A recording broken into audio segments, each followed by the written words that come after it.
ನಮಸ್ಕಾರ ವೀಕ್ಷಕರೇ. ಗೋಪಾಲ್ ಕೃಷ್ಣ ನೆಟ್ಟೂರ್ ಸರ್ ಅವರು ನಮ್ಗೆ ಆಲ್ರೆಡಿ ತುಂಬಾ ವಿಷಯಗಳನ್ನ ತಿಳಿಸ್ಕೊಟ್ಟಿದ್ದಾರೆ. ಅದರಲ್ಲೂ ರೇಖಿ ಬಗ್ಗೆ, ಪೆಂಡ್ಯುಲಮ್ ಹೀಲಿಂಗ್ ಬಗ್ಗೆ, ಪೆಂಡ್ಯುಲಮ್ ಅಂದ್ರೆ ಏನು, ಎಲ್ಲಾ ವಿಷಯಗಳನ್ನ ತಿಳಿಸ್ಕೊಟ್ಟಿದ್ದಾರೆ. ಇನ್ನು ಅದ್ರ ನೆಕ್ಸ್ಟ್ ಅವರು ತಿಳಿಸ್ಕೊಡ್ತಾ ಇರುವಂತ ವಿಷಯ ಈಜಿಪ್ಟಿಯನ್ ಕಾರ್ಟೂಶ್, ಇದ್ರ ಬಗ್ಗೆ ತಿಳಿಸ್ಕೊಡ್ತಾ ಇದ್ದಾರೆ. ಸರ್ ನಮಸ್ಕಾರ. ಸರ್ ನಮಸ್ಕಾರ ಸರ್, ಎಲ್ಲರಿಗೂ ನಮಸ್ಕಾರ. ಸರ್, ಈಜಿಪ್ಟಿಯನ್ ಕಾರ್ಟೂಶ್ ಅಂದ್ರೆ ಏನು ಬೇಸಿಕಲಿ? ಈಜಿಪ್ಷಿಯನ್ ಕಾರ್ಟೂಶ್ ಅಂತಂದರೆ ಬೇಸಿಕಲಿ ಇಟ್ ಈಸ್ ಅಬೌಟ್ 10,000 ವರ್ಷದ ಹಳೆಯ ಇತಿಹಾಸ ಇದಕ್ಕೆ. ಓಕೆ. ಇದು ಈಜಿಪ್ಷಲ್ಲಿ ಅವರು ಹಿಂದಿನ ಕಾಲದಲ್ಲಿ ಯಾವ ರೀತಿ ಒಂದು ಶಾಸ್ತ್ರ ಹೇಳ್ತಾ ಇದ್ರು, ನಮ್ಮಲ್ಲಿ ಹೆಂಗೆ ನಾವು ಅಸ್ಟ್ರಾಲಜಿ ಹೇಳ್ತೀವೋ ಅದೇ ಥರ ಅವರು ಅವ್ರದ್ದೇ ಆದಂಥ ಒಂದು ಟೆಕ್ನಾಲಜಿ ಅಥವಾ ಒಂದು ವಿಧಾನದಲ್ಲಿ ಒಂದು ಅಸ್ಟ್ರಾಲಜಿ ಅಥವಾ ಫಾರ್ಚೂನ್ ಟೆಲ್ಲರ್ ಅಂತ ಹೇಳ್ತಾರೆ ಹಿಂದೆ.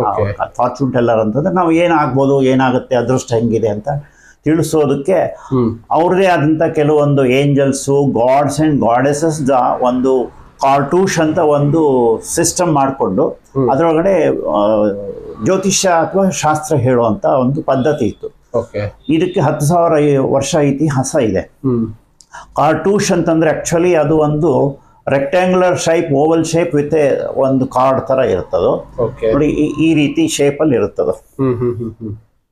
ಈ ಒಂದು ಓವಲ್ ಶೇಪ್ ವಿತ್ ಬಾಟಮ್ ಅಲ್ಲಿ, ಟಾಪ್ ಅಲ್ಲಿ ಎರಡು ತರ.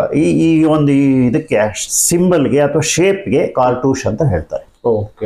ಈ ಕಾರ್ಟೂಶ್ ಅಲ್ಲಿ ಡಿಫ್ರೆಂಟ್ ಟೈಪ್ ಆಫ್ ಏಂಜಲ್ಸ್ ಅನ್ಬೋದು ಅಥವಾ ಗಾಡೆಸ್ ಆರ್ ಗಾಡ್ಸ್ ಅಂತ ಹೇಳ್ಬೋದು.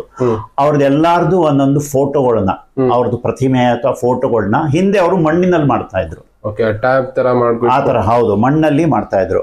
ಅದಾದ್ಮೇಲೆ ಅದು ಅವ್ರದ್ದು ಇದು ನಶಿಸಿ ಹೋಯ್ತಲ್ಲ, ಅವ್ರದ್ದು ಈಜಿಪ್ಟ್ ಕಂಪ್ಲೀಟ್ ಬಿದ್ದೋದ್ಮೇಲೆ ಕೆಲವೊಂದು ಪಳವಳಿಕೆಗಳನ್ನ ಅಲ್ಲಿರ್ತಕ್ಕಂಥ ಒಂದು ಕೆಲವೊಂದು ಭೂಮಿನಲ್ಲಿ ಅಥವಾ ಇದ್ರ ಕಡೆ ಹೋಗಿ ಕೆಲವರೆಲ್ಲ ಹುಡುಕಿ ಇತ್ತೀಚೆಗೆ maybe some 100 years back ಹೆಚ್ಚು ಕಡಿಮೆ ಆ ಟೈಮಲ್ಲಿ ಕೆಲವರೆಲ್ಲ ಹೋಗಿ ಅದನ್ನ ತಗೊಂಡು ಅದರದ್ದೇ ಆದಂತ ಒಂದು ಸಿಸ್ಟಮ್ ಮಾಡಿಕೊಂಡು ಇದನ್ನ ಒಂದು ತಗೊಂಡ್ಬಂದಿದ್ದಾರೆ. ಇದ್ರೊಳಗಡೆ 25 ಕಾರ್ಡ್ ಇರುತ್ತೆ. ಇದ್ರೊಳಗಡೆ ಒಂದೊಂದು ಕಾರ್ಡ್ಗೂ ಒಂದೊಂದು ಏಂಜಲ್ಲು, ಒಂದೊಂದು ಗಾಡ್ಸು, ಗಾಡೆಸಸ್ ಇರ್ತಾರೆ. ಸೊ ಅದ್ರ ಮೂಲಕ ನಾವು ಜ್ಯೋತಿಷ್ಯ ಅಥವಾ ಶಾಸ್ತ್ರ ಅಥವಾ ಫಾರ್ಚೂನ್ ಟೆಲ್ಲಿಂಗ್ ನಾವು ಹೇಳ್ಬೋದು. ಓಕೆ ಸರ್, ಆಸ್ಟ್ರಾಲಜಿಗೂ ಇದಕ್ಕೂ ಏನ್ ಡಿಫ್ರೆನ್ಸ್ ಇದೆ ಈಗ? ಸರ್, ಆಸ್ಟ್ರಾಲಜಿನಲ್ಲಿ ನಾವು mainly related with 9 planets or 12 planets. Okay. And 12 ಗ್ರಹಸ್, 12 ರಾಶಿಸ್ ಅಂಡ್ ಆಲ್ಸೋ 27 ನಕ್ಷತ್ರ. ಈ 27 ನಕ್ಷತ್ರದ ಮೇಲೆ ಅವ್ರು ಹುಟ್ಟಿದ ತಾರೀಕು, ದಿನಾಂಕ ಮತ್ತೆ ಟೈಮು ಎಲ್ಲ ನೋಡ್ಕೊಂಡು ಅದ್ರ ಮೇಲೆ ಆ ಪರ್ಸನ್ ಹುಟ್ಟಿದ ಜಾತಕದ ಮೇಲೆ ನಾವು ಜ್ಯೋತಿಷ್ಯ ಹೇಳ್ತೀವಿ. ಇದ್ರೊಳಗಡೆ ಯಾವುದೇ ಜ್ಯೋತಿಷ್ಯಕ್ಕೆ ಏನೂ ಡೀಟೇಲ್ ಇಲ್ಲದೆ ಇದ್ರೆ, ಬರ್ತ್ ಟೈಮ್ ಇಲ್ಲದೆ ಇರ್ಬೋದು, ಅವ್ರು ಹುಟ್ಟಿದ್ದು ಏಜ್ ಗೊತ್ತಿಲ್ಲದೆ ಇರ್ಬೋದು, ನಿಮ್ದು ಪ್ರಶ್ನೆ ಏನ್ ಬೇಕಾದ್ರೂ ಇರ್ಬೋದು, ಆ ಪ್ರಶ್ನೆಗೆ ತಕ್ಕನಾಗಿ ನಾವು ಇದನ್ನ ಡಿಸ್ಪ್ಲೇ ಮಾಡ್ತೀವಿ.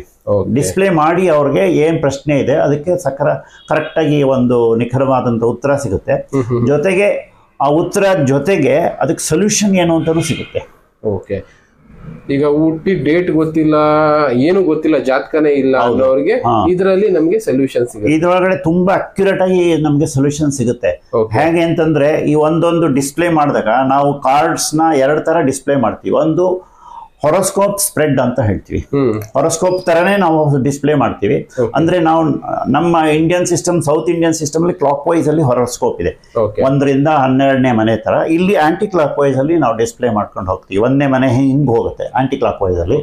ಸೊ 1ನೇ ಮನೆ ಅಂತಂದ್ರೆ ಆ ಪರ್ಸನ್ ಅದು ಆ ಪ್ರಶ್ನೆ ಏನಿದೆ ಅಂತ ಪ್ರಶ್ನೆಯ ಮೇಲೆ ನಾವು ಅದನ್ನ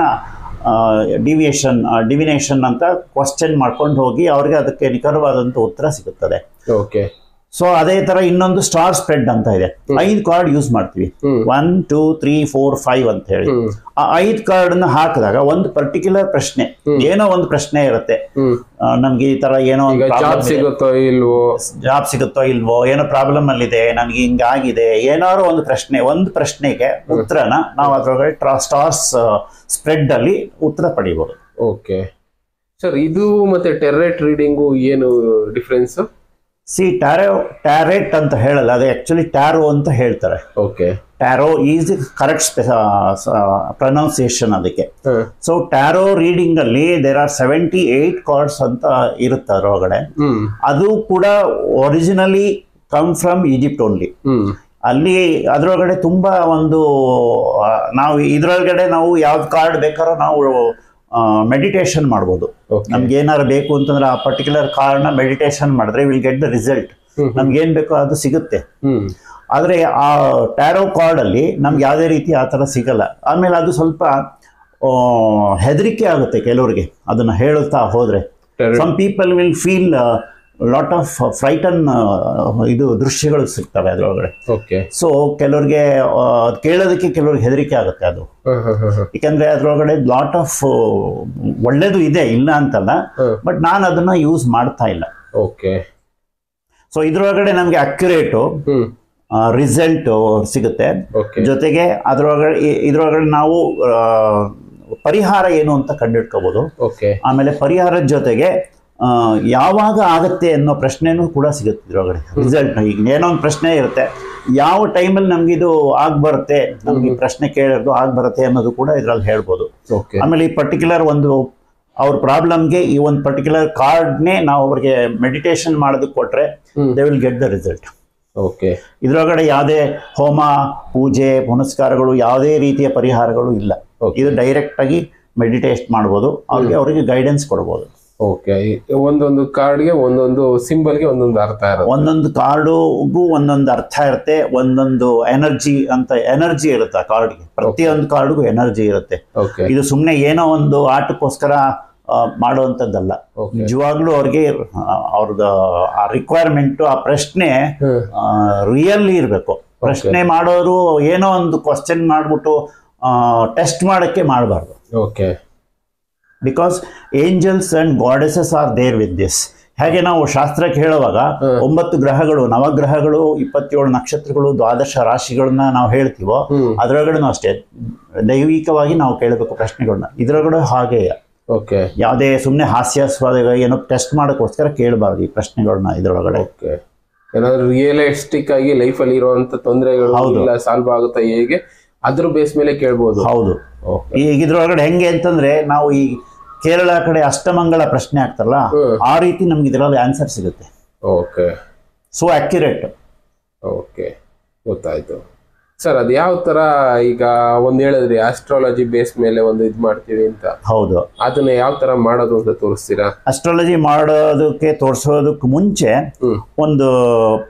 ನೀವೇ ಒಂದು ಪ್ರಶ್ನೆ ಕೇಳ್ಕೊಳ್ಳಿ. ಬೇಕು ಅಂತಂದ್ರೆ ನಿಮ್ಗೆ ಏನ್ ಬೇಕು ಅಂತ ಒಂದು ಪ್ರಶ್ನೆ ಕೇಳ್ಕೊಳ್ಳಿ. ಯಾವ್ದಾರ ನಿಮ್ಮ ಪ್ರೊಫೆಷನ್ ಬಗ್ಗೆ ಇರ್ಬೋದು, ಅಥವಾ ನಿಮ್ ಫ್ಯಾಮಿಲಿ ಬಗ್ಗೆ ಬೇಡ, ನಿಮ್ ಪ್ರೊಫೆಷನ್ ಬಗ್ಗೆ ಕೇಳ್ಕೊಳ್ಳಿ. ಏನಾರು ಇದ್ರೆ ಅದ್ರ ಮೇಲೆ ನಾನು ಇಲ್ಲಿ ಡಿಸ್ಪ್ಲೇ ಮಾಡ್ತೀನಿ, ಒಂದೊಂದನ್ನೇ ಎಕ್ಸ್ಪ್ಲೈನ್ ಮಾಡ್ಕೊಂಡು ಹೋಗ್ತೀನಿ. ಅವಾಗ ನಿಮ್ಗೆ ಒಂದು ನಿಮ್ಮ ರಿಯಲ್ ಆಗಿ ನಿಮ್ಗೆ ಅದು ಸಿಗುತ್ತೆ ಆನ್ಸರ್.